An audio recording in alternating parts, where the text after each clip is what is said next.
Minute, recording start को बंद करता हूं पहले।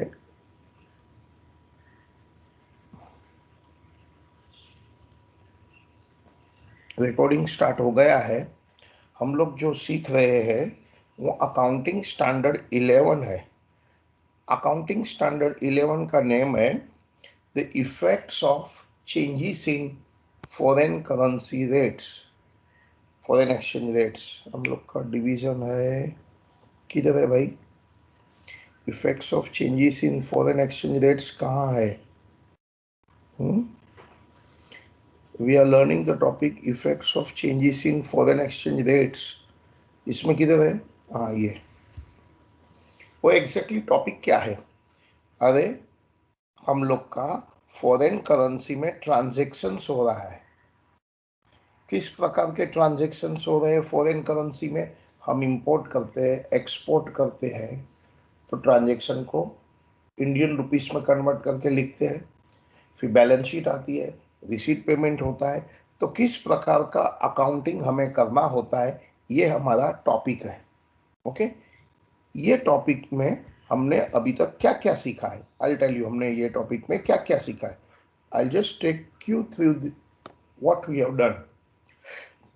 कि फॉरेन करेंसी माने dollar, Japanese yen, euro, pound and so on. Any currency other than Indian currency is foreign currency. ठीक है, इस करेंसी में हमारा बहुत सारे ट्रांजेक्शन्स हो रहा है, जैसे परचेस हो रहा है, सेल हो रहा है, आई मीन इंपोर्ट हो रहा है, एक्सपोर्ट हो रहा है, receipt of money, payment of money, expenses. ये फॉरेन करेंसी ट्रांजेक्शन्स हमारी किताब में कैसे लिखा जाता है? Initial recognition. इनिशियल रिकॉग्निशन माने क्या? पहली बार जब ट्रांजेक्शन एंटर होता है तब कैसे लिखा जाएगा? तो आंसर बहुत सिंपल है। whenever any foreign currency transaction is entered, then it is converted into domestic currency, हमारे लिए Indian currency, using spot rate. spot rate क्या होता है? rate of exchange at the time of transaction. rate of exchange at the time of transaction. let's see few transaction, जैसे कि थोड़े transaction देखते हैं ना। Purchase goods for $10,000, 40 rupees a dollar, तो 4 लाख हो गया। जर्मन एंट्री बताओ। Purchase account debit to cash bank 4 lakh, spot rate 40 rupees. Expense paid, expenses account debit to bank 42 rupees a dollar into $2,000, 84,000. Sold goods to John on credit $8,000, 43, 3 lakh 44. John account debit to sales. Loan taken, bank account debit to loan $15,000, 44. इसको initial recognition बोलते हैं। So initial recognition is at the rate prevailing at the time of transaction, over, उसे spot rate बोलते हैं। आगे चलते हैं, फिर हम बैलेंस शीट बनाते हैं। पता है बैलेंस शीट असेट में हमारा ये लोन आएगा एज ए लायबिलिटी, जॉन आएगा as a asset. Right now John $8,000 43 पर था एंड $15,000 लोन 44 पर था। अब नेक्स्ट पॉइंट, बैलेंस शीट में जो आइटम होती है असेट्स लायबिलिटी, उसमें से मुझे मॉनेटरी आइटम आइडेंटिफाई करनी होती है। बैलेंस शीट की आइटम्स में से मॉनेटरी आइटम्स आइडेंटिफाई करनी होती है। When all 3 conditions are satisfied, उसे मॉनेटरी आइटम्स बोलते हैं। मगर मुझे मॉनेटरी आइटम्स क्यों आइडेंटिफाई करनी है? क्योंकि बैलेंस शीट में उसका जो रिपोर्टिंग होता है मॉनेटरी आइटम का, वो क्लोजिंग रेट मतलब rate prevailing at the time of balance sheet पर किया जाता है। आई रिपीट, मॉनेटरी आइटम का जो रिपोर्टिंग है, वैल्यूएशन है, वो closing rate means rate at the time of preparing balance sheet किया जाता है। मॉनेटरी आइटम किसे बोलते हैं? कि जो असेट लायबिलिटी या तो रिसीवेबल है या तो पेएबल है, and receivable and payable in foreign currency है, एंड वो अमाउंट डिटरमाइंड है, नक्की है, कितना डॉलर पाउंड जो भी है वो लेना है। When these three condition, all these 3 conditions are satisfied, उसे मॉनेटरी आइटम बोलते हैं। मॉनेटरी आइटम क्या होता है? Asset liability, I mean receivable payable होना चाहिए। वो receivable payable in foreign currency होना चाहिए डिटरमाइंड अमाउंट है। यदि all three conditions are satisfied तो वो क्लोजिंग रेट पर बैलेंस शीट के दिन वैल्यू किया जाता है। The best example of monetary item, foreign receivable, foreign payable, foreign loans taken, foreign bills of exchange and so on. Okay, now subsequent recognition on the balance sheet date. अभी भी बताया कि when all these three conditions are satisfied उसे monetary item बोलते हैं। Okay, example foreign debtor, foreign creditor, foreign bill of exchange, foreign loans, and monetary item are reported at the end of the year at closing rate। जैसे कि ये John की बात करता हूँ, हमारी किताब में इनिशियली ब्लैक कलर में $8,000 43 3,44,000 है, एंड लोन $15,000 44,660 है। अब क्लोजिंग रेट 46 है, $1.46, तो जॉन का नया वैल्यू, रिपोर्टिंग वैल्यू $8,000 इंटू 46 368 है। किताब में पहले 344 था, 344 टू 368 जॉन को करना है। Value will increase by 24,000। क्या जर्नल होगा? जॉन की वैल्यू बढ़ाओ, इंक्रीज करो, जॉन अकाउंट डेबिट। जाता कहाँ है ये डिफरेंस? 24,000 प्रॉफिट एंड लॉस में। कहाँ जाएगा? Profit and loss. Directly John to profit and loss 24,000 न लिखते हुए पहले लिखते John account debit 24,000 to foreign exchange fluctuation account, या कभी कभी कोई लोग लिखते हैं foreign exchange difference account 24,000। Of course ये foreign exchange fluctuation profit loss में जाता है। इधर भी देखो सेम वे, लोन की वैल्यू बढ़ाओ 660 टू 690, लायबिलिटी इंक्रीज हो गया, लॉस हो गया, अल्टीमेटली पीएनएल में जाएगा। बट फर्स्ट एंट्री कर सकते हैं foreign exchange fluctuation account debit 30,000 to loan. तो देखो ये बात मैंने इधर एंट्री किया है, जॉन की वैल्यू इंक्रीज किया 24,000 से, John to foreign exchange fluctuation, foreign exchange difference भी चलता है। लोन की वैल्यू 30 से इंक्रीज किया, foreign exchange fluctuation to loan. 30 loss है, 24 प्रॉफिट है, नेट लॉस 6,000 पीएनएल में डेबिट करो। ओवर। नेक्स्ट ईयर क्या होगा? नेक्स्ट ईयर हमें 20 अप्रैल जॉन ने पैसे दिए $8,040 और 1 जून हमने लोन रीपे कर दिया $15,000 एट 48। तो देखो जॉन ने जब पैसे दिए, मेरी किताब में इनिशियली तो 368 जॉन से लेना था, मेरी किताब में 368 लेना था, लेकिन रियल में पैसे दिए $8,000 इंटू 47 करते तो 376 मिलता है। मुझे रुपीस की लैंग्वेज में 368 लेना है, लेकिन मिला 376, 8,000 इंटू 47, तो 8,000 प्रॉफिट हो गया। ये obviously foreign exchange fluctuation profit loss में जाएंगे। तो एंट्री करना है तो कंबाइन एंट्री कर सकता हूँ। मुझे जॉन से $8,000 मिला 376, बट जॉन से रियल में लेना 368 था किताब में, तो 8,000 प्रॉफिट हो गया। सेम वे लोन रीपे कर दिया, $15,000 48 का रेट चलता है रीपेमेंट पर, लेकिन किताब में तो 690 वैल्यू है, तो 30,000 लॉस हो गया। 30 loss 8 profit, net loss 22 PNL में ट्रांसफर कर दिया। ये जो भी सीखा है वो अकाउंटिंग स्टैंडर्ड 11 है, the effects of changes in foreign exchange rate. तो समरी क्या है? समरी एक line, initial recognition.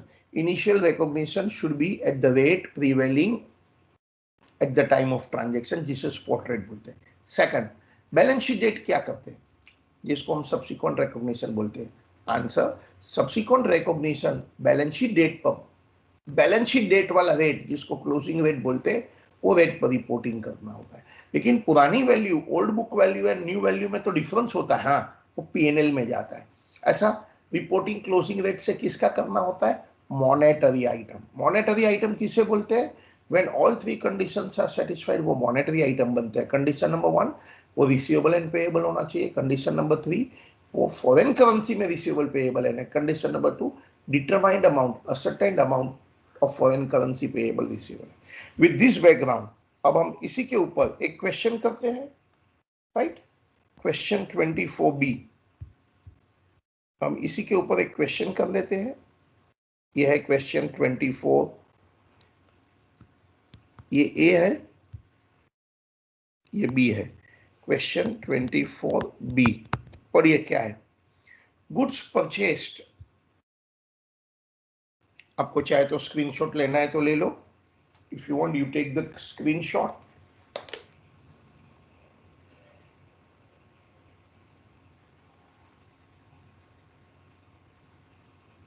Goods purchased On 1/1/2011, $10,000. That time rate is 45.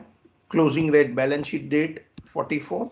Actual payment हमने परचेस किया, फिर पेमेंट करना होता है 43. A certain loss या तो gain for the year ended March 11 and March 12. And what is the treatment? Treatment simple है, P&L में जाता है. लेकिन लेट्स ड्रॉ डायग्राम और आगे स्टार्ट करते हैं. ठीक है, ये जो भी मैंने यहाँ तक लिखा है उसका एक डायग्राम बना देते हैं, फिर हम लोग सम स्टार्ट कर देते हैं. ठीक है, हमने जो भी लिखा है उसका एक डायग्राम बना देते हैं और फिर सम स्टार्ट कर देते हैं.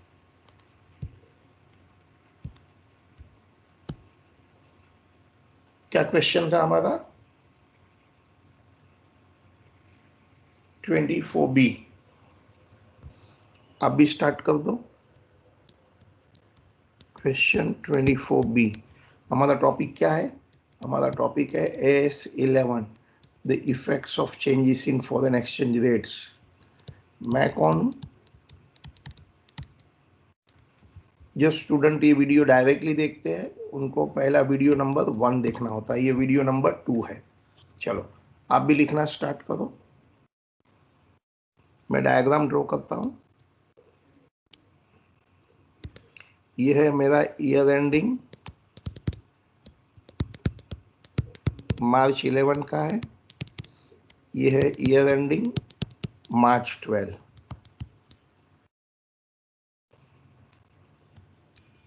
ये मेरा 1 अप्रैल 10. ठीक है, हमने इंपोर्ट कब किया है? हमने एक्चुअल इंपोर्ट पहला 1 जनवरी 11. हमारा पहला इंपोर्ट हो गया है 1 जनवरी 11. तो यहाँ 1 जनवरी 11 हमने कुछ परचेस किया है. कितना डॉलर परचेस किया है? $10,000. उस दिन $1 का क्या भाव चल रहा है? जब हमने परचेस किया है तब $1.45 चल रहा है. फिर बैलेंस शीट डेट पर हमारा $1.44 चल रहा है. एंड जब एक्चुअल पेमेंट हुआ समवेयर ईयर 7 जुलाई पेमेंट, हमने इंपोर्ट का पेमेंट कर दिया है. दैट टाइम $1.43 चल रहा है. क्वेश्चन ये था मार्च 11 में हमारा फॉरेन एक्सचेंज का गेन या तो लॉस क्या हुआ, मार्च 12 में फॉरेन एक्सचेंज का गेन या तो लॉस क्या हुआ और उसकी ट्रीटमेंट क्या है. That's a question. I hope आप लोग भी डायग्राम ड्रॉ कर देते हैं. ठीक है, तो अभी स्टार्ट कर दीजिए. सबसे पहला बताइए इनिशियल रिकॉग्निशन कब है? Initial recognition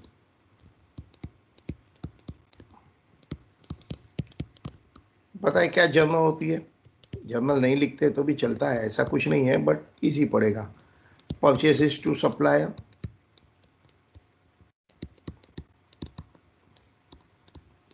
purchase to party creditor.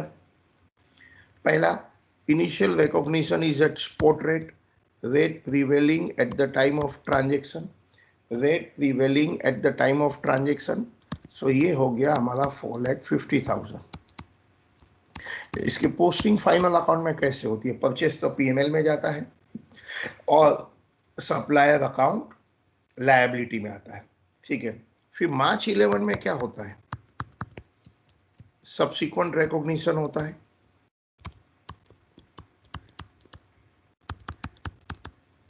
On balance sheet date. क्या आप बता सकता है किसका सब्सिक्वेंट रिकॉग्निशन होगा? Monetary item. Which one is monetary item? Supplier. Supplier monetary item है. क्यों सप्लायर मॉनेटरी आइटम है? मॉनेटरी आइटम की जो भी आपकी कंडीशन होती है, 3 कंडीशन, वो फुलफिल होती है. कैसे? नंबर 1, वो रिसीवेबल एंड पेएबल होना चाहिए, या सप्लायर को पेएबल है. नंबर 2, फॉरेन करेंसी में सेटलमेंट होना चाहिए, yes I have to pay in foreign currency, dollar. Number 3, determined amount होना चाहिए. बिल्कुल सही, $10,000 डिटरमाइंड अमाउंट है. So all 3 conditions are satisfied. तो ये मॉनेटरी आइटम है. सो मॉनेटरी आइटम का रिपोर्टिंग क्या रेट से होता है? क्लोजिंग रेट से. राइट, मॉनेटरी आइटम का रिपोर्टिंग क्लोजिंग रेट से होता है। सो न्यू वैल्यू कितनी है? $10,000 at closing rate. What is that closing rate? 44.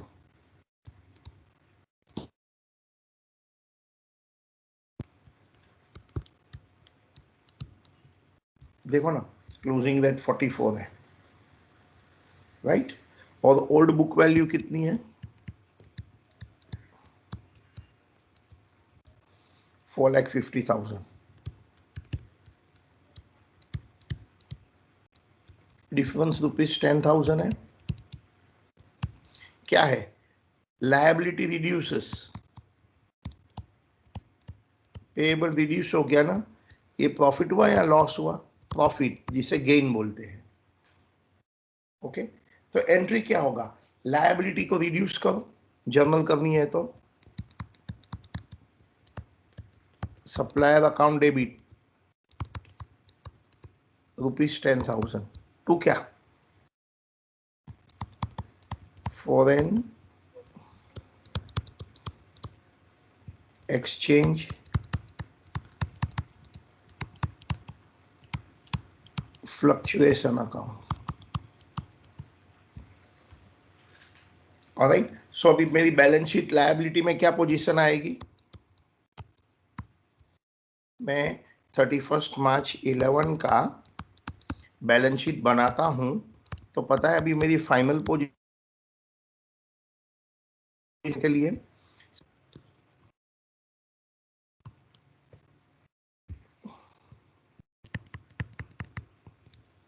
$10,000 की लायबिलिटी है। इसमें कोई फर्क नहीं है।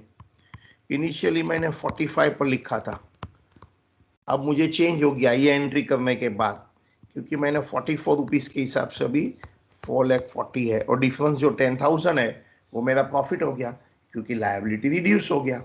अब लिख डालो इतना।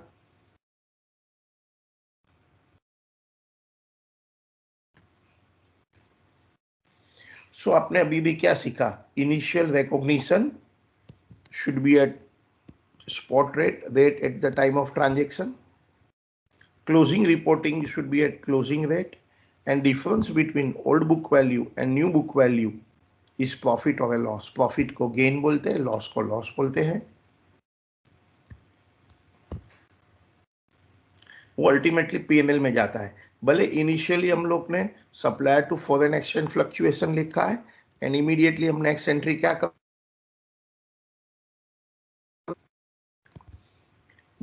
कर देते हैं? Foreign exchange fluctuation account debit to profit and loss account,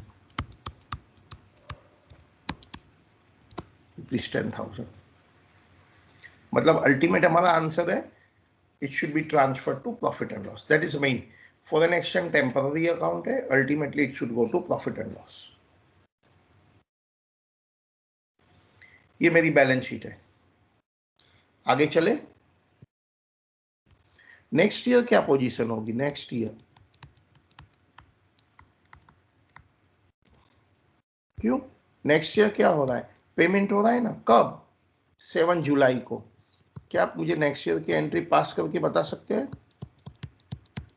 हाँ, राइट नाउ मेरी बुक वैल्यू 4,40,000 है, एंड पेमेंट कितने में हो रहा है? $1.43। क्या जर्नल बनेगी? मैं सप्लायर को पेमेंट करता हूं,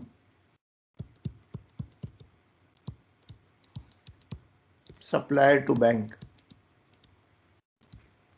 मैं $10,000 पे कर रहा हूं, बैंक ने मुझे पर डॉलर 43 रुपीज़ के हिसाब से चार्ज किया है। सो ये मेरा हो गया 4,30,000।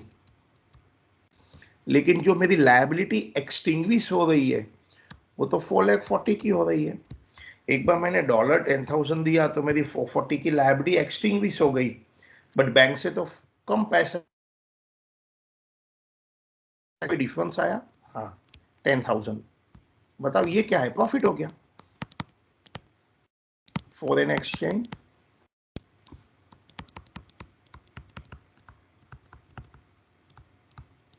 fluctuation account. Okay, foreign exchange fluctuation account. And end of the year foreign exchange fluctuation कहाँ ट्रांसफर करते हैं? प्रॉफिट एंड लॉस में.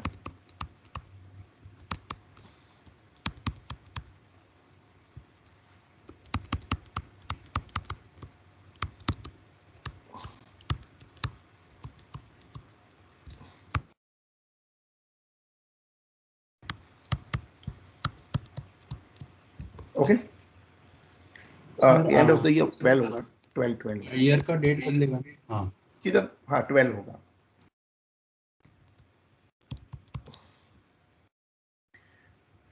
सो ये हमारा क्वेश्चन था. सो अल्टीमेटली कंक्लूजन क्या है?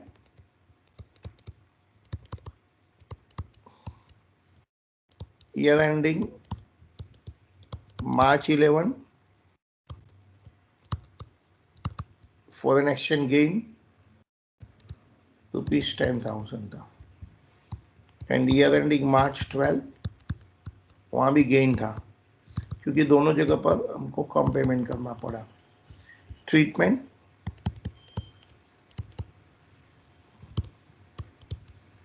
it is transferred to P&L or recognized in P&L.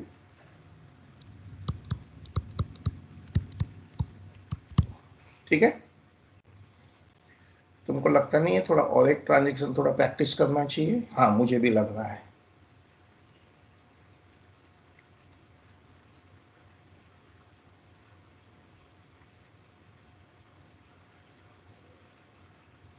चले, इतना लिख दिया, हम आगे चले.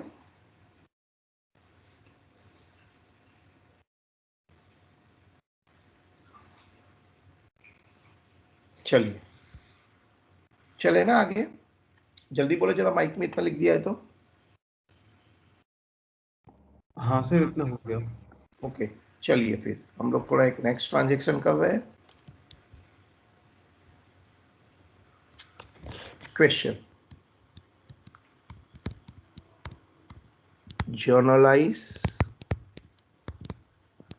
the following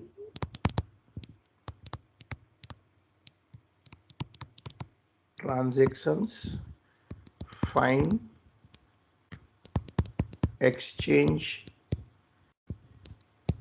gain loss for the year ended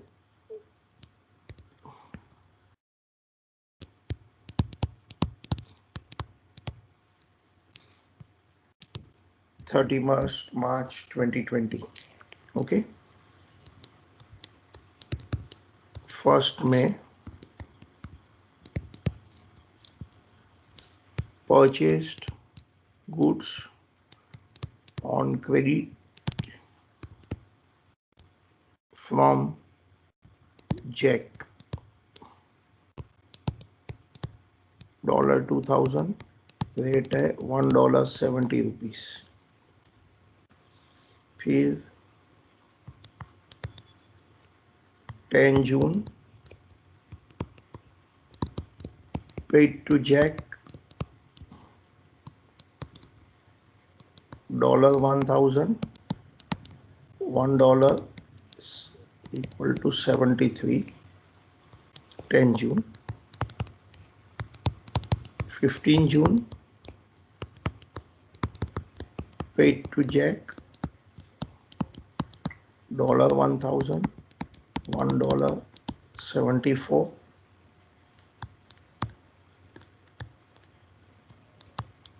Then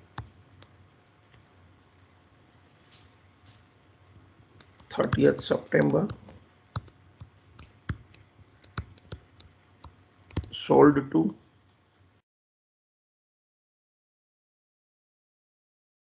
किसको बेचा? किसको बेचा हमने? अमेरिका में कौन है? Jack and Jill went up the hill. कौन देते हैं? Peter.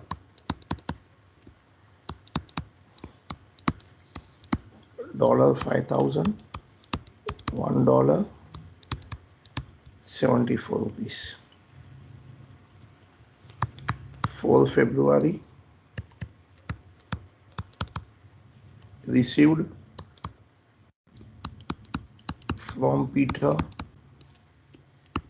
$4,000, $1.75, and 10 March purchased from Michael $2,000. Year ended 31st March, $1.75। ये क्वेश्चन है, ठीक है। हमको इसकी जर्नल एंट्री भी करनी है एंड ईयर एंडेड 31st मार्च में फाइनली एक्सचेंज गेन लॉस कितना है। सपोज ये हमारे कन्वेंशनल पेपर होते हैं ना, तो एग्जैक्टली ऐसे ही क्वेश्चन आएंगे, ओके, कि जर्नल एंट्री सब करो। एंड सपोज यही क्वेश्चन ऑब्जेक्टिव है तो सेम क्वेश्चन देने के बाद खाली ये वर्ड पूछेंगे कि अल्टीमेटली एक्सचेंज गेन लॉस कितना है, अल्टीमेटली एक्सचेंज गेन लॉस कितना है, सिंगल फिगर। तो कैलकुलेशन तो वर्किंग में करना ही पड़ेगा। चलिए जर्नल एंट्री की लाइन ड्रॉ करिए,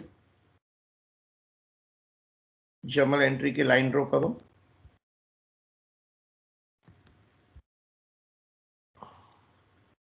सर एक मिनट क्वेश्चन दिखाइए ना, लास्ट का रह गया था। ओके,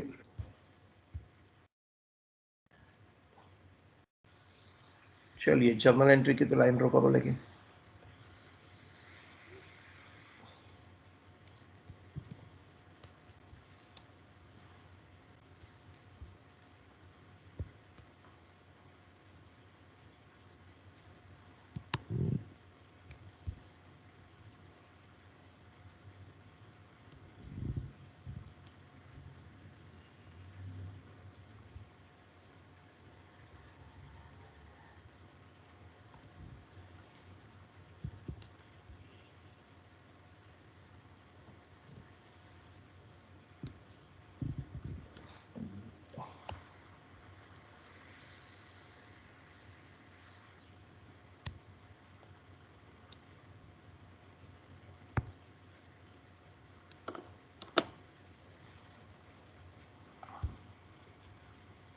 लिख दिया।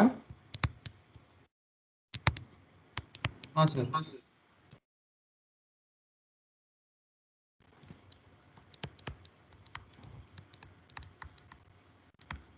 हमारी एंट्री रुपीस में,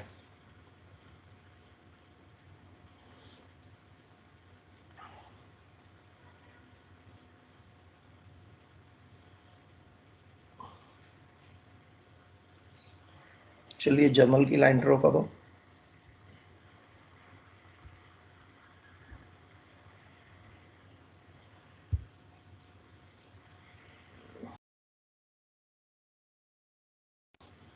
सबसे पहला sold goods to Jack entry कर दो, अरे sorry, purchase good from Jack.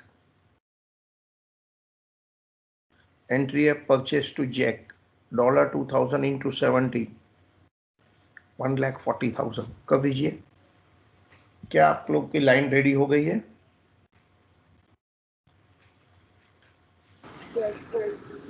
Okay, so 1,519 Jack से परचेस करो,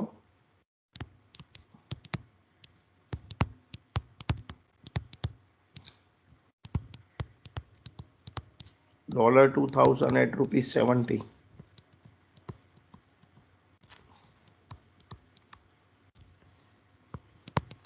being goods purchased।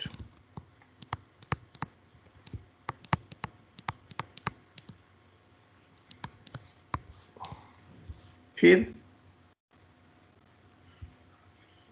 10 जून को पेमेंट कर दो,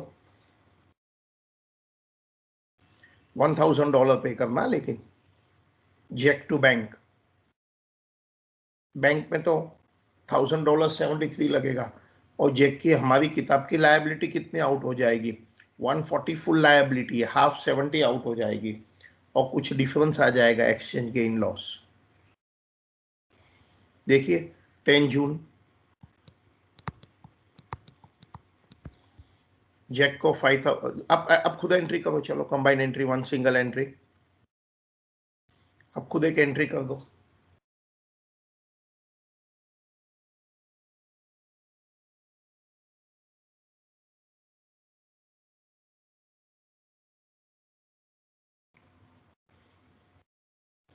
अब खुद एक एंट्री कर दो।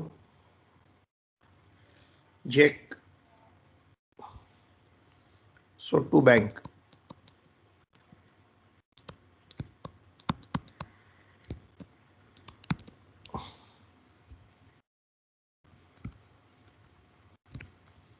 जैक की लायबिलिटी बताओ कितनी है, खत्म हो गई। फुल $2000 का 140 था, तो उसकी 70 की लायबिलिटी खत्म हो गई। क्या कुछ हमारे को लॉस हो गया है? हाँ, foreign exchange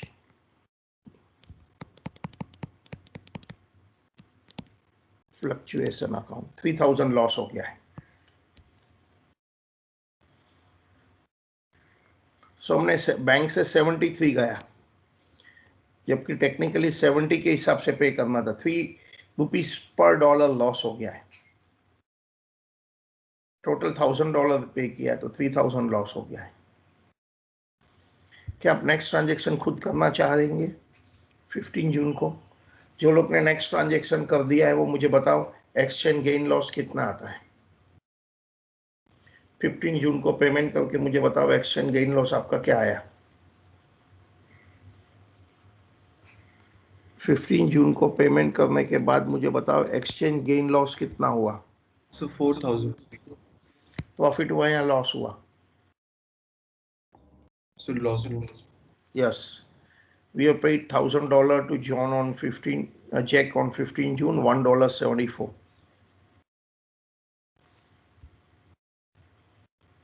So to bank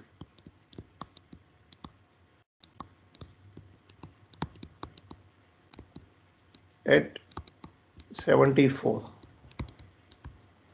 लेकिन जो मेरी लायबिलिटी है किताब के अंदर इंडियन रुपीस में, वो है 140 फुल, $1000 की हाफ। तो ये जो लॉस हो गया,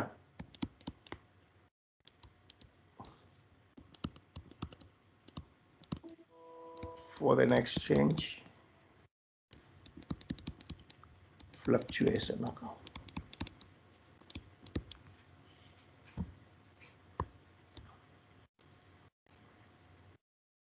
सो इधर मेरा 3000 लॉस हो गया था, इधर 4000 लॉस हो गया है।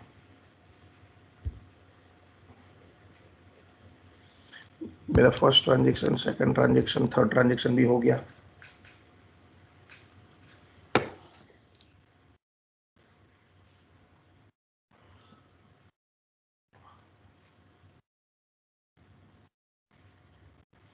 फिर sold to Peter $5000, spot rate 74, multiply कर डालो।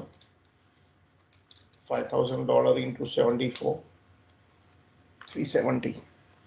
पीटर को गुड्स बेचो 30 सितंबर, spot rate Peter limited to sell 30 September,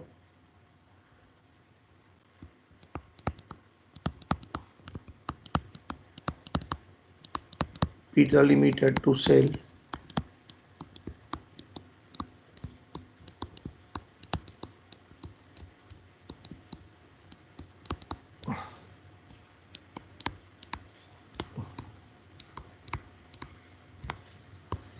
being goods sold। Peter को मैंने गुड्स बेचा। 4 फरवरी में मुझे पार्ट पेमेंट मिला $4000 का, सब नहीं मिला है।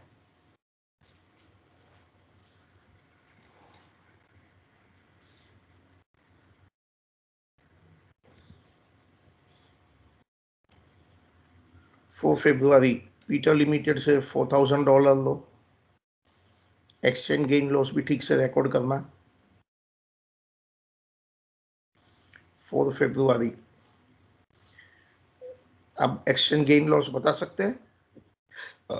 मुझे लेना 74 रुपीस के हिसाब से था, बट एक्चुअल 75 से मिल गया। पर डॉलर 1 रुपीज का गेन है, $4,000 मिला है, ₹4,000 गेन है।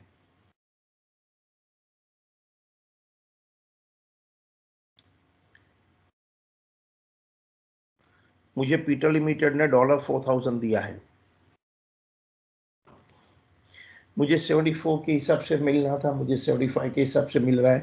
पर डॉलर 1 रुपीज का गेन हो रहा है। कौन सी डेट पर है ये? 4 फरवरी। एंट्री कर दो, 4 फरवरी में एंट्री कर दो।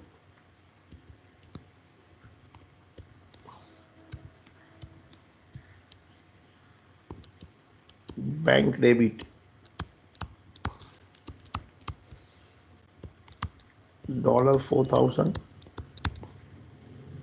into 75 to Peter limited. पता है पीटर लिमिटेड की मेरी ओरिजिनल रिकॉर्डिंग 74 रुपीज के हिसाब से हुआ था, मतलब बुक वैल्यू जो है वो 296 है, और मुझे एक्सचेंज गेन लो हो गया।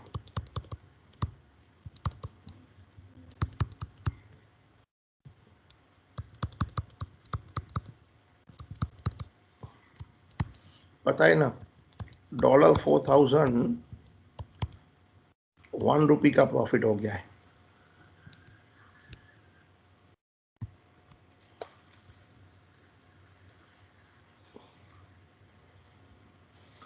फरवरी को मुझे $4,000 मिला है 75 रुपीज के हिसाब से, जबकि मेरे को रिसीवेबल 74 के हिसाब से था, तो ₹1 का गेन हो गया।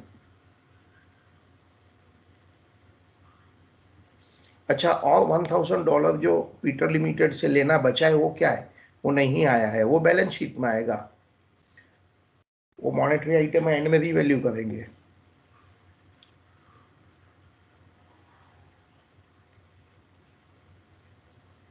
ठीक है।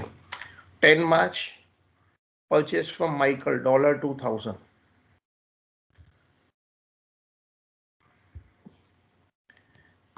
10 मार्च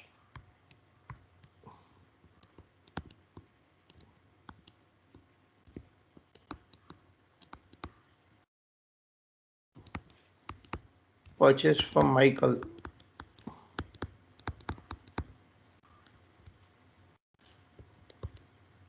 कितना है? $2,000 या 76 रुपीज।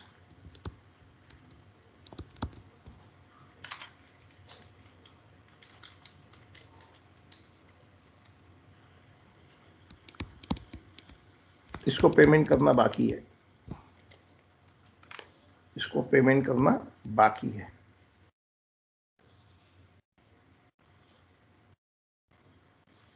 अभी भी कुछ एंट्रीज करना है।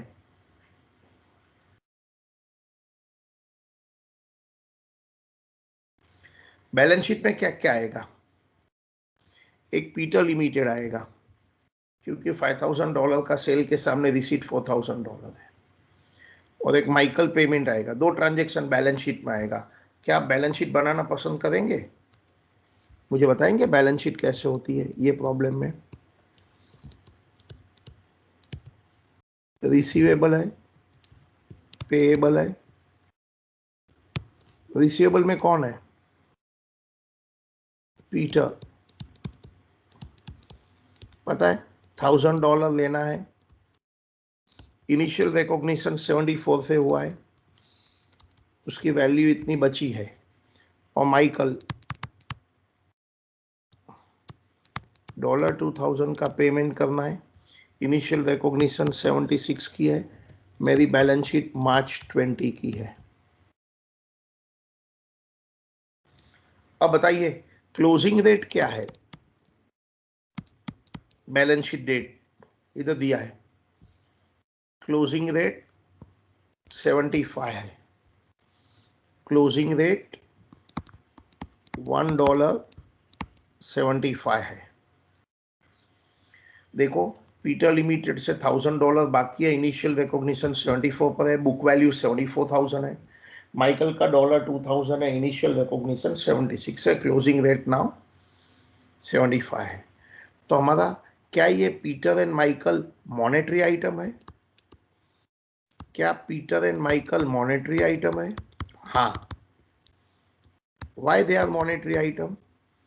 क्योंकि वो रिसीवेबल एंड पेएबल है, फॉरेन करेंसी में रिसीवेबल पेएबल है, and determined amount, non amount receivable and payable है। सो उसका रिपोर्टिंग क्लोजिंग रेट से करना है। क्या क्लोजिंग रेट है? $1.75। सो पीटर लिमिटेड से जो मुझे 74,000 रिसीवेबल था, क्योंकि $1.75 हो गया है, value of the asset increase हो गई है, गेन हो गया है। एंट्री होगी Peter limited to foreign exchange fluctuation. Michael के हिसाब से क्या है, मुझे लेना 152, लेकिन डॉलर का रेट 76 से डाउन हो गया है, मेरी लायबिलिटी रिड्यूस हो गई है, तो वो भी गेन हो गया है। सो एंट्री बताओ क्या करूं मैं? पहले पीटर लिमिटेड की वैल्यू इंक्रीज करो, Peter limited to foreign exchange fluctuation, कितने से इंक्रीज करना है? 1000 रुपीज से। मेरी बुक में 74 है, वो इंक्रीज होकर 75 हो जाएगा। एंड इधर माइकल वो लायबिलिटी रिड्यूस करना है, वो भी गेन हो गया।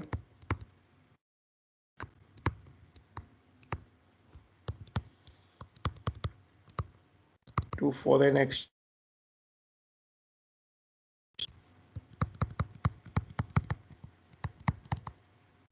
फ्लक्चुएशन, तो ये भी गेन हो गया 1000, ये भी गेन हो गया 2000 रुपीज। क्या आप में से कोई final net profit net loss निकाल सकते हैं? क्या आप में से कोई final net profit net loss निकाल सकते हैं?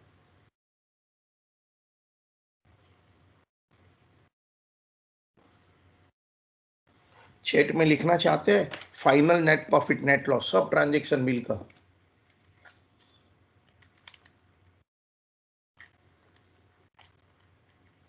चैट में लिखना आंसर।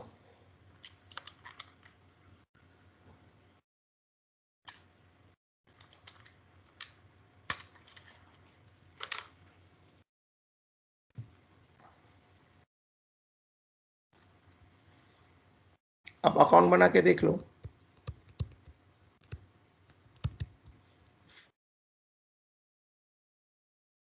फ्लक्चुएशन अकाउंट बना के देख लो ना।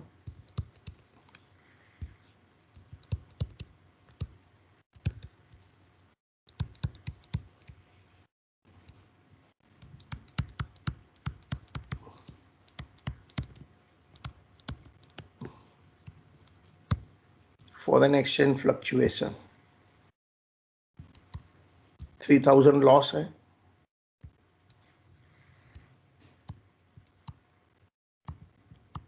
4000 भी लॉस है, फिर इधर 4000 का गेन है,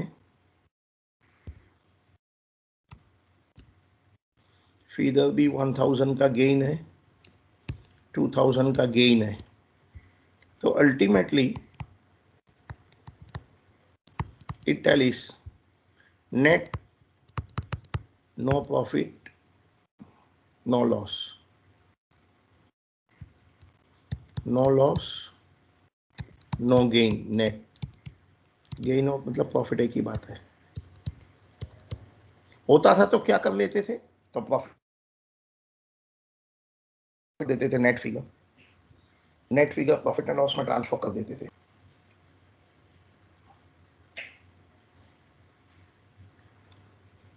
net figure profit and loss में ट्रांसफर करते थे।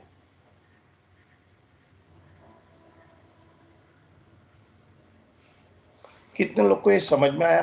वो SO बहुत लोगों ने आंसर सही दिया था, नील, अंशिता ने, हिमांशी ने, तनिषा ने, प्रत्युष ने, वेरी गुड, बहुत अच्छा। कितने लोग को समझ में आया वो S वर्ड लिखो, वेरी नाइस। 14 स्टूडेंट मेरे साथ में है, Tanisha, Pratyush, Anshita, Abhinav, Himanshi, Jinita, good, very good, Tanisha भी है। इन ऑल 14 स्टूडेंट लोग लेक्चर अटेंड कर रहे हैं। लॉगिन तो बहुत नहीं हुआ है, लेक्चर एक्चुअली ज्यादा लोग अटेंड कर रहे हैं, 14 लोग थोड़ा एक्टिव है क्लास में। चलिए, क्या मैं आगे जाऊं? ओके, सो जैसे मैंने बोला ना, कन्वेंशनल पेन एंड पेपर वाला पेपर है ना, तो ऐसा क्वेश्चन पूछेंगे, जर्नल करो एंड लेजर बनाओ and all. But suppose objective exam लेना है, तो मैं कैसे क्वेश्चन पूछूं? क्या आप में से कोई बता सकते हैं मुझे? ऑब्जेक्टिव एग्जाम लेना है तो क्या आप मुझे बता सकते हैं, ऑब्जेक्टिव एग्जाम लेना है तो मैं क्या करूं?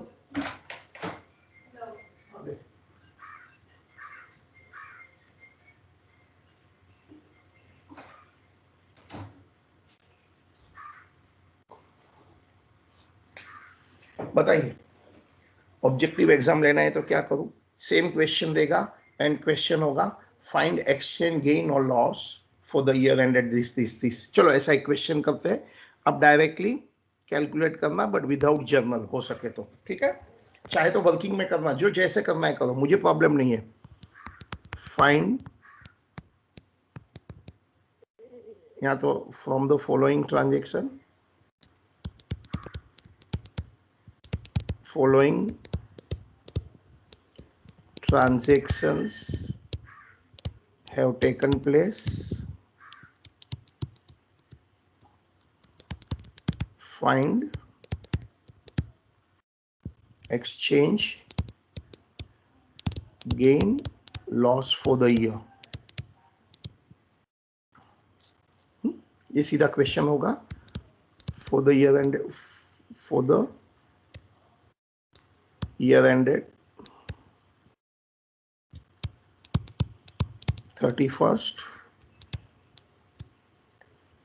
March 2020, 10 April 19 sold goods to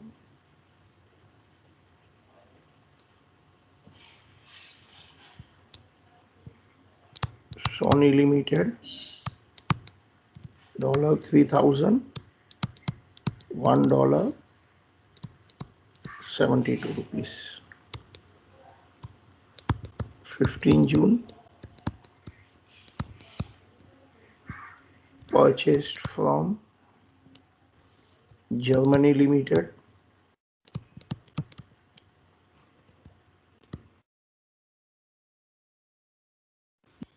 rate €1, rupees 80, 20 August, received from Sony,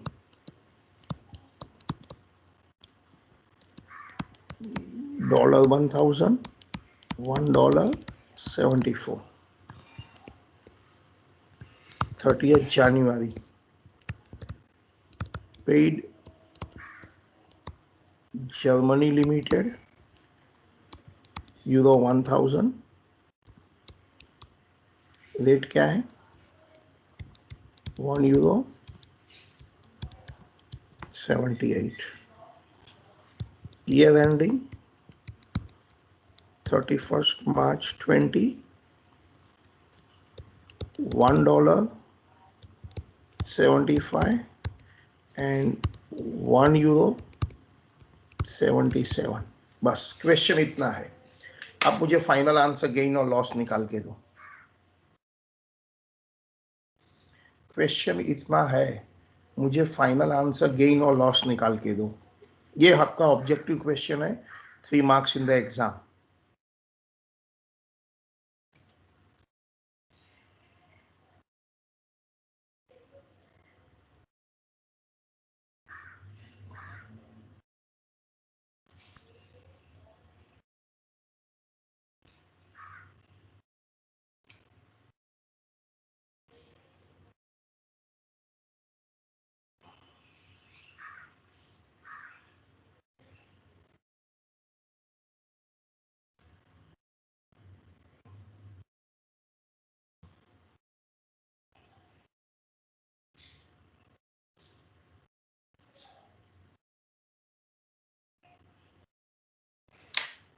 मेरा कैलकुलेशन हो गया है। अंशिता जरा एक बार और चेक करो। अंशिता चेक करो।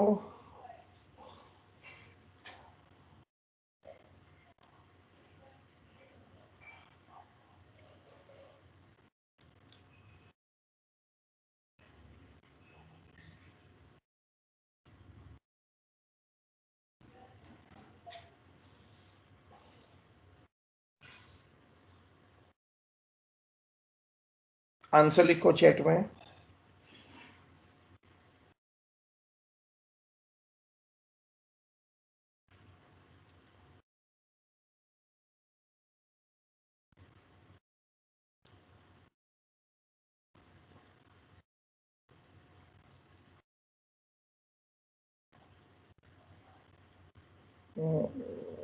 अंशिता का वापस प्रत्युष। अंशिता, सबका आंसर अलग दिख रहा है। और किसी को आंसर देना है? जो भी आपका आंसर है, don't worry, right wrong, right wrong की चिंता मत करो, देखते हैं अपन।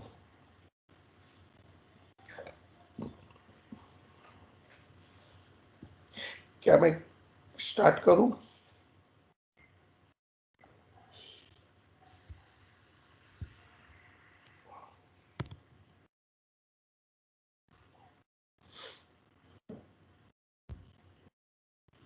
देखो, किसी को और आंसर लिखना है? अभी only 4 people have given the answer.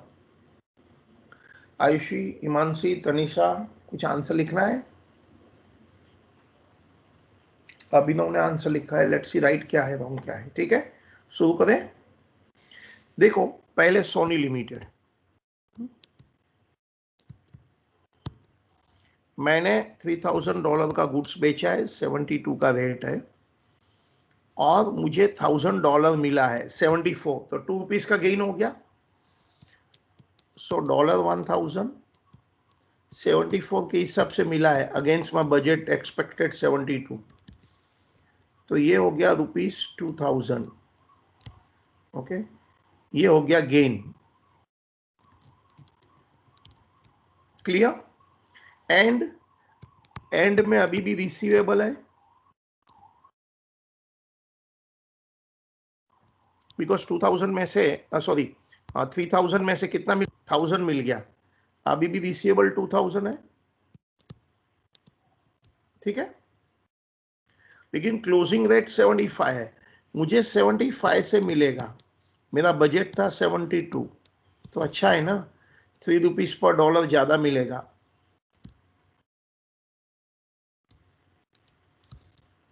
क्या ये सही है?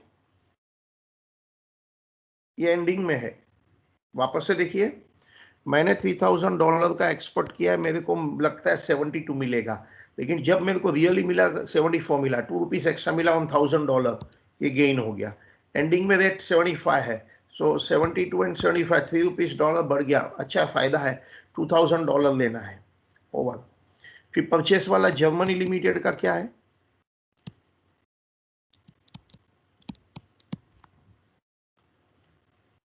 जर्मनी लिमिटेड में बताइए आप। मैंने $2000 का परचेस किया है, €1 ₹80 की लायबिलिटी है, मैंने पेमेंट €1000 किया। मैं सोचता था ₹80 पे करना पड़ा, लेकिन रियल में 78 ही पे कर दिया, तो मुझे 2000 का गेन हुआ या लॉस हुआ? अच्छा है ना, वो भी गेन हो गया। अच्छा, एंडिंग में क्या है? 2000 में से 1000 दे दिया पे, अभी भी €1000 बाकी है। मेरा बजट 80 था पे करने का, बट रियल में रेट 77 है, यहाँ ₹3 का ₹3 पर यूरो का गेन हो गया ऑन 1000, तो ये भी गेन हो गया। तो फाइनल क्या हो गया? गेन गेन गेन, सब गेन। 3 + 2 5 + 6 11 + 2 13,000 गेन। चेक करो, कुछ डाउट है तो मुझे बताइए, कुछ भी डाउट है तो प्लीज लेट मी नो।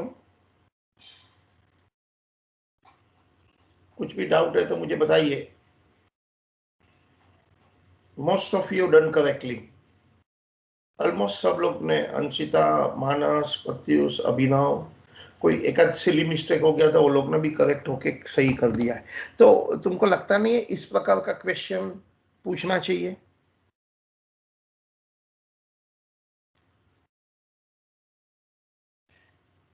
लिख दिया आप लोगों ने? चले आगे।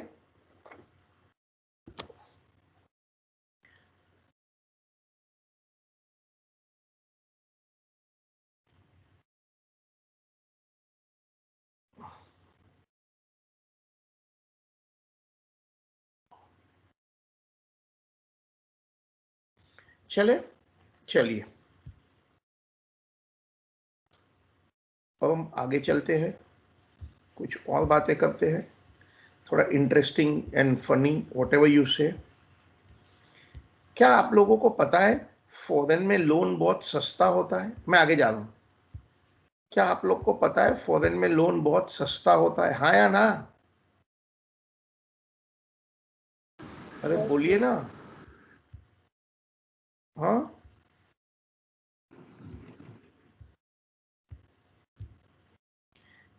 क्या आप लोग को पता है फॉरेन में लोन बहुत सस्ता होता है? हाँ सर। हाँ सर। कितना, क्या पता है उसके बारे में? क्या रेट ऑफ इंटरेस्ट वगैरह होता है? सर लेस देन 5% रहता है। यस, बिल्कुल सही। हम लोग कुछ काम की बात सीखते हैं। क्या नाम बताया आपने? सर मोहित। मोहित। मोहित सही बोल रहा है कि फॉरेन में लोन बहुत सस्ता होता है। मैं अभी मेरी बात करूं, एकदम रियल बात, जेन्युइन, कि इंडिया में है ना, इंडिया हाउसिंग लोन कितना परसेंट है एज ऑन टुडे? 6 to 8% पर annum है। वो एडवर्टाइजमेंट करते हैं 6%, बट रियली में वेरी रेयरली 6% पर मिलती है। वो कुछ ना कुछ रीजन से 7-8% तक तो कर ही देते हैं। अभी अभी my son borrowed housing loan in Canada, Canada में अभी अभी लॉकडाउन में, लास्ट 1-2 महीने पहले, 1 महीने पहले, उसको जो रेट ऑफ इंटरेस्ट मिला 1.45% पर एनम, मारवाड़ी लैंग्वेज में बोले तो 1.5% पर एनम भी नहीं हुआ, उससे भी सस्ता। और बिजनेस लोन का क्या हाल है इंडिया में? आज के पेरेंट्स नींद में से उठा के बोलो, पूछो जरा। As on today anything 10 to 12, foreign में एनीथिंग 4 to 6% पर एनम। तो मुझे सपोज 100 करोड़ रुपीस लेना है लोन पर, कहाँ जाऊं मैं लोन का लेने के लिए? इंडिया में सपोज मैंने लिया 12%, तो 100 करोड़ पर 12 करोड़ इंटरेस्ट लगेगा। फॉरेन में लेने गया 4% पर, लकी हूं मिल गया, तो ओनली 4 करोड़ रुपीस इंटरेस्ट लगेगा। बोलो मैं लोन लेने कहाँ जाऊं? जल्दी बोलो। मैं लोन लेने कहाँ जाऊं? सर फॉरेन कंट्रीज में जा सकते हैं पर मुश्किल है। क्यों मुश्किल क्यों है? सर फिर उधर अलाउड, जाके सब कुछ सर सिटीजनशिप लगेगा ना। नहीं नहीं फॉरेन। अलाउड है। आप अलाउड। बिजनेस लोन फॉर आप बिजनेस लोन फॉरेन से बोरो कर सकते हैं। हम सपोज हमारी कंपनी है XYZ लिमिटेड से, रिलायंस इंडस्ट्रीज, वो सब तो बड़ी बड़ी कंपनियां हैं, पर इवन छोटी कंपनी भी बोरो कर सकती है फॉरेन में जाके। इनफैक्ट उनको जाना नहीं पड़ता है, वो तो हमारी ICICI बैंक को बोलेगी मुझे फॉरेन से लोन लेना है, तो ICICI क्या करती है पता है? ICICI को जो फॉरेन में लोन मिला होगा सिर्फ 5% पर, तो उसमें वो अपना 1% एक्स्ट्रा चार्ज करके मुझे दे देती है। तो इन शॉर्ट फॉरेन में लोन लेना अलाउड है, बट समस्या दूसरी पैदा होगी। देखो क्या पैदा होगी, ये मैं उस जमाने की बात कर रहा हूँ, रफली अबाउट, आप बच्चे लोग थे, समवेयर अराउंड 8 और 9 की बात कर रहा हूँ, समवेयर रफली ऐसे ईयर लिखता हूँ।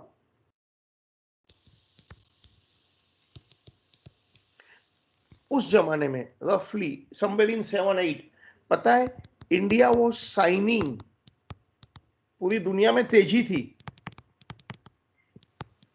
पूरी दुनिया में तेजी तेजी समझते बूम थी, इंडिया में तो सबसे ज्यादा बूम थी। शेयर मार्केट उस टाइम पर हाईएस्ट पहुंच गया था, सेंसेक्स उस टाइम की बात कर रहा हूं, अभी तो 47 45 है, बट उस टाइम पर लाइफ टाइम हाईएस्ट, आज से कितना साल पहले, 12-13 साल पहले 25,000 हो गया था, और उससे 3 साल पहले सेंसेक्स वॉज हार्डली 8,000। सो 2 साल में 8 to 25 हो गया था। You can imagine, very short period. So India was signing, जब तेजी होती है ना, बड़ी बड़ी कंपनियां बहुत सारा मनी फॉरेन से बोरो करती है, लॉट्स ऑफ प्रोजेक्ट अनाउंस करती है। कोई बोलता है हम लोग पावर प्लांट डालेंगे, कोई बोलता है हम इंफ्रास्ट्रक्चर में जाएंगे, कोई बोलता है हम लोग एक्सपांशन करेंगे, ये करेंगे वो करेंगे। Lot of foreign money was coming in India, रफली समवेयर 8-9 की बात है। आपका पेरेंट्स को उठा के पूछो, ये सब आपको किसी को मालूम है, ऐसा कुछ याद है आपको? बच्चे लोग थे, ऑलमोस्ट समझो ना, 8 की बात करूँ तो कितना साल पहले, 12-13 ईयर्स पहले, मतलब आप तो 5-6 साल के बच्चे थे, तो आपको आई डोंट थिंक सो कुछ पता है। याद है क्या, किसी को मालूम है ये बात? नहीं सर, इनफैक्ट मैं खुद, हाँ, किसी को याद है? समवेयर 8-9-10, किसी को भी? मतलब आपको याद तो नहीं है, बट सुना है पेरेंट्स से। एनीवे मैं खुद दैट टाइम यूएसए जाके आया, लंदन, हांगकांग, सिंगापुर। क्यों? हम लोग समझते थे ना फॉरेन में पैसे का झाड़ लगा है, डॉलर, पाउंड, येन, उठा उठा के तोड़ के ले आना है। Even I visited all this country fund raising के लिए, ठीक है। तो सब कंपनियां सपोज फॉरेन में जाके लेके आई। इनफैक्ट तब डॉलर का रेट 40 था, और ऐसा बोलते थे इतना सारा पैसा आ जाएगा इंडिया में कि रेट 30 के आजू बाजू पहुंच जाएगा।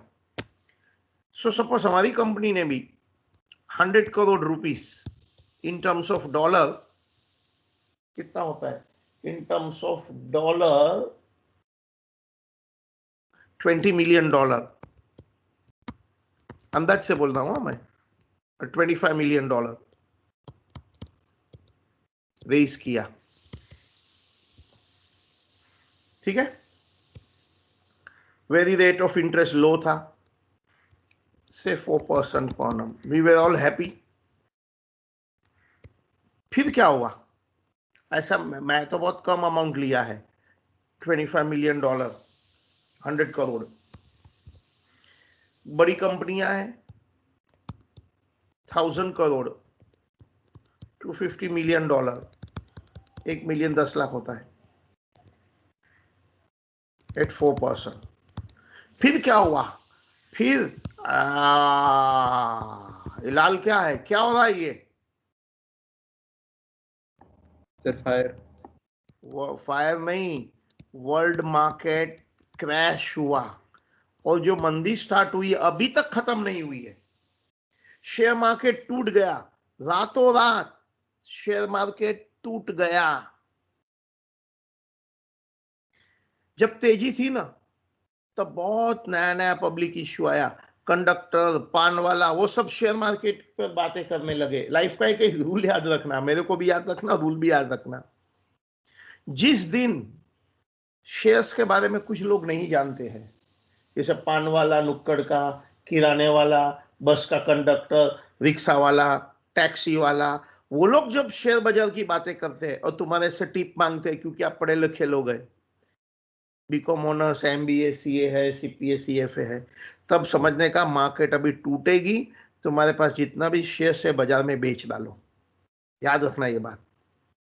सो उस जमाने में पान वाला, रिक्शा वाला सब रिलायंस पावर के शेयर्स की बात करने लगे, और हाउसवाइफ अपने हस्बैंड को ताना मारने लगी, तुमको क्या समझता है, पड़ोसी का पिल्लू देखो कितना पैसा शेयर बाजार में कमा रहा है। जो हाउसवाइफ को एबीसी शेयर बाजार की नहीं मालूम है, वो अपना हस्बैंड को बोलती है शेयर बाजार में इन्वेस्ट करो, और मार्केट टूट गई। मार्केट टूटने के बाद इंडिया में बहुत मार्केट टूटी और वर्ल्ड में टूटी। सब फॉरेनरों ने जो इंडिया में पैसा लिया लगाया था, शेयर्स बेच बेच के फॉरेन में लेके गए, शेयर्स का भाव गिर गया। लेकिन डॉलर का भाव जो 40 रुपीज था, बिकॉज डॉलर की डिमांड बढ़ गई फॉरेन में लेके जाने के लिए, तो वो 50 रुपीज हो गया। अब सोचो, मतलब कि डॉलर का रेट 25% अगेंस्ट हो गया, तो जो 25 मिलियन डॉलर इंटू 40 100 करोड़ होता है, अब वो 25 मिलियन डॉलर इंटू 50 मेरी लोन लायबिलिटी 125 करोड़ हो गई। और जिसने 1000 करोड़ लिया, क्योंकि डॉलर रेट एडवर्स हो गया, उसका 1250 करोड़ की लोन लायबिलिटी हो गई। अमेरिका में एवरी डे एक एक बैंक टूटने लगी, एवरी डे वहां से खबर आती थी ये बैंक डूब गई ना, ये बैंक डूब गई। वर्ल्ड ओवर में मातंग छा गया। ऑलमोस्ट उसी टाइम पर जस्ट ऑफिशियली मार्केट गिरने का न्यूज आई, जस्ट उसके पहले मैं सिंगापुर गया था, कोई फंड रेजिंग। वहां जो लड़के को, इंडियन लड़का था, मतलब इन्वेस्टर था, उसका चेहरा देखा, और जब हम बाहर आए तो हमारे साथ जो एडवाइजर था, लगता है कि ये जो लड़का है जो इन्वेस्टर, उसके मिल के आए, उसका 7 पीढ़ी मर गई लगती है, ऐसा रोता हुआ मुंह से बैठा था। बट तब तक ऑफिशियल न्यूज नहीं आया था। 10 दिन, हफ्ते के बाद ऑफिशियल न्यूज आ गया कि वर्ल्ड मार्केट क्रैश हुई। एनीवे, मेरी लोन लायबिलिटी 100 से 125 करोड़ हो गई। मैंने तो 100 करोड़ बोरो किया था, जिसने बड़ी कंपनियां ने 1000 करोड़ बोरो किया, उनका तो लोन लायबिलिटी 1250 हो गई। तो बाय द वे, इनका 250 करोड़ नुकसान हुआ कि प्रॉफिट हुआ, एक्सचेंज गेन हुआ कि फायदा हुआ कि लॉस हो गया, जल्दी बोलो। सर लॉस हो गया। मेरी कंपनी का Loss हो गया। 25 करोड़ लॉस हो गया, इस कंपनी का 250 करोड़ लॉस हो गया। अब ये जो बड़ी कंपनियां हैं उसकी बात सुनो, उन लोग की ईयर्स एंड ईयर्स की रेप्यूटेशन खत्म हो गई। ये बड़ी कंपनी ने, टाटा बिरला अंबानी एग्जाम्पल के तौर पर, कभी लाइफ में लॉस नहीं किया था, रातों रात प्रॉफिट से लॉस में आ गए। जब प्रॉफिट से लॉस में आते हैं तो अपना शेयर मार्केट का प्राइस का क्या होगा? सर गिर जाएगा पूरा। गिर जाएगा। शेयर मार्केट गिर गई, कंपनी नुकसान में है, शेयर होल्डर का विश्वास कंपनी से उड़ गया, शेयर होल्डर को कोई डिविडेंड नहीं मिलेगा। क्या गवर्नमेंट को कोई टैक्स मिलेगा? इनकम टैक्स मिले सर, वो तो मांगेंगे पर ये देना चाहिए। कैसे मिलेगा? जब प्रॉफिट एंड लॉस में नेगेटिव इनकम है, टैक्सेबल प्रॉफिट ही नहीं है, तो टैक्स किसके पर भरूं? आप तो इनकम टैक्स के स्टूडेंट भी है। यदि मेरी टैक्सेबल प्रॉफिट ही नहीं है तो क्या टैक्स मिलता है गवर्नमेंट को? नहीं मिलेगा, गवर्नमेंट को टैक्स नहीं मिलेगा। शेयर मार्केट प्राइस डूब गई, शेयर होल्डर रोते हैं, कंपनी की 50 साल की रेप्यूटेशन साफ हो गई, 50 साल में कभी लॉस नहीं किया, वो लॉस में आ गए बड़ी बड़ी कंपनियां, और एकदम पूरी वर्ल्ड में अंधेरा छा गया। उर्दू की लैंग्वेज में बोले तो मातंग छा गया। अब सब अपनी अपनी इज्जत बचाने के लिए पड़े हुए हैं। तो बड़ी कंपनी क्या चाहती है कि जो 250 रुपीस है, 250 करोड़, वो यदि मैं प्रॉफिट एंड लॉस में नहीं लिखूं, एक्सचेंज लॉस, तो मेरी इज्जत बच जाएगी। बड़ी कंपनी क्या चाहती है? 250 करोड़ का जो मेरा लॉस हो गया है, वो यदि मुझे पीएनएल में, एज पर अकाउंटिंग स्टैंडर्ड 11 तो पीएनएल में लिखना है, क्योंकि लोन तो मॉनेटरी लायबिलिटी है। बट यदि 250 करोड़ कैसे भी करके, तिकड़मबाजी करके हम पीएनएल में न लिखे, तो लॉस नहीं आएगा, हमारी इज्जत भी बच जाएगी, शेयर मार्केट प्राइस नहीं गिरेगी, गवर्नमेंट को टैक्स इसमें मिलेगा। सो ये कंपनियां गवर्नमेंट के पास गए, मिनिस्ट्री ऑफ कॉर्पोरेट अफेयर्स को, और बोला प्लीज हमें स्पेशल परमिशन दे दो कि 250 crore exchange loss profit and loss में नहीं लिखना है। कहाँ लिखना है बाद में करेंगे। तो कोई मंत्री जी होता है, वो तो अकाउंट जानते नहीं है, वो बोलता है आपको 250 करोड़ लॉस नहीं लिखना है, प्रॉफिट एंड लॉस में तो मत लिखो ना, कौन बोलता है लिखो? तो कंपनी वाले बोले अरे अकाउंटिंग स्टैंडर्ड 11 में कंपलसरी है कि monetary item should be reported at closing rate difference, भले लॉस है पीएनएल में लिखना पड़ेगा। तो मंत्री जी बोलते हैं अच्छा, ये अकाउंटिंग स्टैंडर्ड बनाया किसने है? कंपनी वाले बोलते हैं आपने बनाया है, ministry of corporate affair, government ने बनाया है सपोज। अरे तो प्रॉब्लम ही सोल्व हो गया। बोलता है अकाउंटिंग स्टैंडर्ड बदली कर डालो। कुछ समझ में आया? तुम्हारा प्रॉब्लम ही अकाउंटिंग स्टैंडर्ड है ना, उसे ही चेंज कर डालो। और मजे की बात है, during those days accounting standard 11 change किया, अंदर पैराग्राफ 46 इंट्रोड्यूस किया, बाद में एक और पैराग्राफ 46A इंट्रोड्यूस किया। और ये पैराग्राफ क्या बोला पता है? कि मैं, ये अकाउंटिंग स्टैंडर्ड बोलता है कंपनी को, मैं आपको चॉइस देता हूं। क्या चॉइस देता हूं? आप चाहे तो पुरानी ट्रीटमेंट फॉलो करके ये आपका लॉस पीएनएल में लिखो, if you want follow it, and if you don't want then do not write in PNL. मैं आपको चॉइस देता हूं, लेकिन एक बार जो चॉइस दिया, कंपनी ने एक्सरसाइज कर दिया कि इसको पीएनएल में ही लिखना है, तो बाद में परमानेंटली पीएनएल में लिखने का। आपने चॉइस एक्सरसाइज किया of not writing in PNL this loss, then permanently फिर आपको पीएनएल में नहीं लिखने देगा मैं। कुछ समझ में अभी तक मैंने क्या बताया? इन दोज ईयर जब बहुत भारी दुनिया में गिरावट आ गई, भयंकर मंदी आ गई, इनफैक्ट सुनना, वो मंदी से अभी भी कंपनियां बाहर नहीं आए हैं। इनफैक्ट अभी तो वो जीएसटी का भी लफड़ा नहीं शुरू हुआ था और नोटबंदी भी नहीं आई थी, फिर भी मार्केट गिर गई। और वो जो मंदी स्टार्ट हुई है वो अभी तक खत्म नहीं हुई है। और इंडिया में स्पेशली नोटबंदी, जीएसटी वगैरह ने और तकलीफ शायद व्यापारी को बढ़ा दी है। कोरोना तो अभी अभी आया है, बट वर्ल्ड में, फॉरगेटिंग द कोरोना, फॉरगेटिंग नोटबंदी एंड जीएसटी, वो जो मंदी हुई थी वो बाद में अभी तक तेजी में नहीं आई है। एनीवे, सो जो भी हमारा एक्सचेंज लॉस हो रहा है, काय के लिए हुआ है? फॉरेन की लॉन्ग टर्म लायबिलिटी था ना, ये जो भी मैं बात कर रहा हूं फॉरेन की लॉन्ग टर्म लायबिलिटी, कि जिसको रिवैल्यू करके लॉस हो रहा है क्योंकि एक्सचेंज रेट 40 से 50 हो गया। तो जो लॉस होता है उसका क्या करें? पीएनएल में लिखते तो कंपनी को बहुत तकलीफ था, तो गवर्नमेंट ने उनको चॉइस दिया। गवर्नमेंट ने क्या चॉइस दिया अकाउंटिंग स्टैंडर्ड 11 में? By introducing paragraph 40 in the beginning, बाद में वन मोर टाइम 46 है। क्या चॉइस दिया? कि आप चाहे तो ओल्ड ट्रीटमेंट फॉलो करो। What is old treatment? बताइए, बताइए चलो, what is old treatment, existing old treatment at that time of writing this loss in the P&L? और सेकंड चॉइस दिया, डोंट राइट इन पीएनएल। अच्छा, पीएनएल में नहीं लिखूं तो फिर मेरे पास क्या चॉइस था? तो कंपनी को इस प्रकार का चॉइस दिया, if that long term liability, that loan was for purchase of capital asset, fixed asset, कि यदि वो लोन हमने फिक्स असेट मशीनरी खरीदने के लिए लिया है, तो फिर क्या, जितना भी वो लॉस हुआ था ना, वो फिक्स असेट अकाउंट में लिख डालो। जर्नल एंट्री होगी fix asset account, machinery account debit to loan. उससे क्या हो गया? मेरी कॉस्ट ऑफ मशीनरी इंक्रीज हो गई, चेंज हो गई, और जो नया कॉस्ट ऑफ मशीनरी आया उसके पर डेप्रिसिएशन करो। उससे क्या होता है? देखो, इनडायरेक्टली वो लॉस जाएगा तो पीएनएल में ही। पुरानी ट्रीटमेंट में फुल लॉस पीएनएल में चला गया।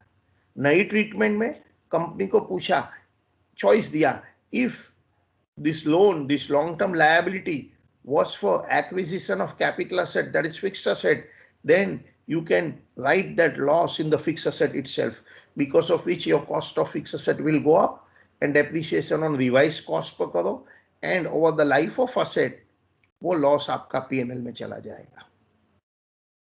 But if that long term liability is not for purchase of capital asset, fix asset के लिए नहीं है, तो फिर वो लॉस किधर डेबिट करे? मुझे एक साल में पीएनएल में नहीं लिखना है।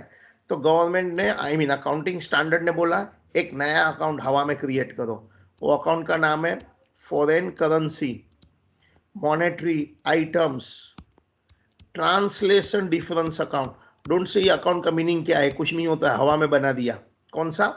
Foreign currency monetary item translation difference. फिर ये लॉस को क्या करें? ये लॉस को ओवर द लोन पीरियड और 31st March 20, whichever is early, उसमें आप राइट ऑफ करो इन इक्वल इंस्टॉलमेंट। क्या बोला मैंने? लोन पीरियड और 31st March 20, whichever is early, उसमें राइट ऑफ करो। बताओ मैंने क्या रूल बताया अभी अभी, जल्दी बताओ। कंपनी चाहे तो क्या कर सकते हैं, जल्दी बताओ, माइक में एक जन बोलो सर, या अरे बोलो, लॉस शो चाहे करे तो सर, या तो पीएनएल में लॉस शो करे, नहीं हाँ, तो पुरानी मेथड फॉलो करो बाय हाँ। Transferring the difference to PNL like every year. और ऑप्शन सर फिर नहीं तो सर 46 चैप्टर जो है पीएनएल में मत लिखो, हाँ पीएनएल में मत लिखो, 46A के हिसाब से जाओ, 46A वहां क्या लिखा था कि सर अगर कोई फिक्स्ड एसेट परचेज किए हैं तो उसके सर लिए लोन है, तो उसके लोन है, तब सर उसमें हम लोग क्या बोलते हैं, एडजस्ट कर सकते हैं। एडजस्ट कर देंगे। उससे क्या होता है, असेट की कॉस्ट चेंज हो जाएगी और change cost per revise depreciation charge करेंगे, अल्टीमेटली पीएनएल में जाता है। सपोज हमारी long term liability purchase of fixed asset capital asset के लिए नहीं है, तो एक नया अकाउंट में लिखो। नया अकाउंट का नाम क्या है, शॉर्ट में क्या लिखा है? FCMITDA account. FC meet difference account, FC meet difference account, foreign currency monetary item translation difference account. ये अकाउंट का क्या करे? सर राइट ऑफ पीएनएल में करे। कब? करेंगे sir. over the loan period of 31st March 20, whichever is early। मतलब 31st March 20 के बाद ये अकाउंट का बैलेंस जीरो हो जाना चाहिए। कंपनी चॉइस कर सकती है कोई भी मेथड, पुरानी मेथड या नया मेथड। और ये चॉइस जो मुझे करना है एज ए कंपनी, वो 31st March 12 को फिक्स कर देना है। 31st March 12 को मैंने बोला मैं पुरानी मेथड फॉलो करेगा तो आप बाद में चेंज नहीं कर सकते। ओवर 31st March 12 को आपने बोला नहीं मुझे नया मेथड में जाना है, फिर आप पुरानी मेथड पर नहीं जा सकते। और एवरी जो भी मेथड सिलेक्ट किया एवरी ईयर वही मेथड करो टिल 31st March 20, वही मेथड फॉलो करना। चॉइस आप March 12 में ले लेना। Is this point clear? Initially ये जो रूल बना है चॉइस वाला, ओनली कंपनी को दिया था, लिमिटेड कंपनी, बट बाद में 1 साल के बाद या 2 साल के बाद ये चॉइस सभी को दे दिया। वो पार्टनरशिप फॉर्म है, कंपनी है, सबको चॉइस दे दिया। अब चाहे तो ओल्ड मेथड पीएनएल की करिए, चाहे तो new method of not PNL की करिए। नॉट पीएनएल में है तो आपको चेक करना है लॉन्ग टर्म लायबिलिटी क्यों है, क्या वो परचेज ऑफ कैपिटल एसेट के लिए लॉन्ग टर्म लायबिलिटी है, तो आप चाहे तो उसमें एडजस्ट कर दो एवरी ईयर। बाद में March 12 के बाद एवरी ईयर वही मेथड फॉलो करना है। एंड यदि वो long term liability not for fixed asset है तो foreign currency mid difference account में ट्रांसफर करो, और foreign currency monetary item translation difference account का जो बैलेंस है वो आप लोन पीरियड और March 20 तक राइट ऑफ करो। एंड एवरी ईयर जब तक राइट ऑफ नहीं होता है कुछ ना कुछ तो बैलेंस होगा, वो under the head reserve and surplus में बताना, FC मिड डिफरेंस अकाउंट। भले वो नेगेटिव बैलेंस है तो नेगेटिव रिजर्व हो गया, बट उसको रिजर्व मानेंगे। Foreign currency monetary item translation difference account presentation reserve and surplus में होगा। ये जब रूल बनाया तब हमने क्या सोचा था पता है, ये प्रॉब्लम टेम्पररी होगा कि लाइक 40 का 50 हो गया, ये सब दुनिया में हंगामा हो गया, बाद में धीरे धीरे 50 से वापस नीचे आ जाएगा और हैप्पी एंडिंग होगा। बट ऐसा नहीं हुआ, हैप्पी एंडिंग नहीं हुआ। बाद में तो 50 का 55, 58, 60, 62, 70, अभी कितना चल रहा है डॉलर का भाव? 75 के आजू बाजू में। दैट मीन्स जो लोग ने फॉरेन में उस जमाने में लोन लिया होगा, 40 रुपए के हिसाब से लोन लिया है और मुझे 75 रुपीस के हिसाब से 75 के हिसाब से वापस देना है, 10 साल की लोन दिया था, तो पता है आज मेरी हाल क्या होगी? बेकार, बोलो बोलो बोलो, हालत खराब। रोने के लिए भी नहीं बचेगा मैं क्या? लेकिन इतने बड़ी डील्स में प्री डिसाइडेड रेट्स होती होंगी ना सर, स्पॉट रेट पे क्यों करेगा कोई? नहीं, बुक कीपिंग तो स्पॉट रेट पर ही नहीं, क्यों स्पॉट रेट पर ही होगा ना मेरे को तो। अब आता है तुम्हारा क्वेश्चन पर, क्या हम लोग इससे बच सकते हैं और बचना चाहिए? हाँ, हम ये रिस्क तो थी ना, ये रिस्क को मैनेज करना चाहिए था। कैसे मैनेज करना चाहिए था? हमको हेजिंग करना होता है। Simple non technical meaning hedging मतलब हम कोई बैंक से like a insurance company contract करना चाहिए कि मैं $1.40 का रेट फिक्स करता हूं, रेट गिरे या बढ़े मेरी जिम्मेदारी नहीं है, तुम जानो, आप चाहे तो $1 ₹1 या ₹2 प्रीमियम ले लो मेरे से। समझ में आई ये बात? जैसे हम मोटर कार के लिए कैसे इंश्योरेंस लेता है, इंश्योरेंस कंपनी को प्रीमियम देते, फिर हम चिंता मुक्त हो जाते हैं, बाद में गाड़ी का एक्सीडेंट हुआ या नहीं हुआ हमको चिंता नहीं है, अपने को तो जो इंश्योरेंस की कॉस्ट लगी वही लगी, गाड़ी का नुकसान नहीं हुआ तो भी खाली इंश्योरेंस प्रीमियम का एक्सपेंस हुआ, गाड़ी का नुकसान हो गया तो इंश्योरेंस कंपनी ने भर दिया। ऐसे हेजिंग करना चाहिए, रिस्क को मैनेज करना चाहिए था। लेकिन बहुत लोग ने ऐसा हेजिंग इंश्योरेंस नहीं निकाला, पता है क्यों? वो उस वक्त जो मूड था ना तेजी का, लोग सोचते थे अभी 40 है, 38 और 30 तक हो जाएगा, मैं इधर से भी कमा लेगा। समझ में आया? लोग ने पोजीशन क्यों ओपन छोड़ दी, हेजिंग क्यों नहीं किया? उस टाइम का जो माहौल था, सेंटीमेंट था, ऐसी तेजी दुनिया में कभी नहीं देखी थी। तब बात हो रही थी आज डॉलर का रेट 40 है, गिर के 30 हो जाएगा, तो पता है मुझे कितना फायदा हो जाता था? 1000 करोड़ की लोन लिया है तो 250 करोड़ का गेन हो जाता था, रेट ही गिर गया, मेरी लायबिलिटी कम हो गई। इसके लिए अब सब कंपनियों ने ओपन पोजीशन छोड़ दी, उन्होंने हेजिंग नहीं किया। आपको यह समझ में आया हेजिंग क्यों नहीं किया? जल्दी बोलो। यस सर, क्यों नहीं किया? क्योंकि उन्हें गेन दिख रहा था कि ऐसा हाँ रहेगा हाँ, तो इतना प्रॉफिट 40 होगा। का गेन दिख रहा था, 40 में से लोग समझते थे 30 हो जाएगा, जल्दी जल्दी फॉरेन में ले लो, बिना कुछ किए आपको कमा लेंगे पैसा। ऐसे धंधा नहीं है ना इंडिया में, तो भी खाली बैंक में पैसा रख देना, 40 रुपीज डॉलर के हिसाब से ले आओ 1000 करोड़, वापस देने के टाइम पर 30 रुपीज डॉलर होगा, 750 करोड़ ही लग जाएगा, 250 करोड़ बिना कुछ किए गेन हो जाएगा। तो गेन के चक्कर में उन्होंने हेजिंग नहीं किया, रिस्क कवर नहीं किया, इंश्योरेंस प्रीमियम नहीं भरा, अपने आप को बचाया नहीं, वो लेने के देने पड़ गए। आई होप आपको ये समझ में भी आया है, मजा भी आया है। ये पूरी कहानी जो मैंने अभी बताया है वो मैं एज ए रूल्स हम लोग लिख देंगे, नेक्स्ट लेक्चर में, नेक्स्ट वीडियो में ये सब हम लोग लिखने वाले हैं। मेरे साथ में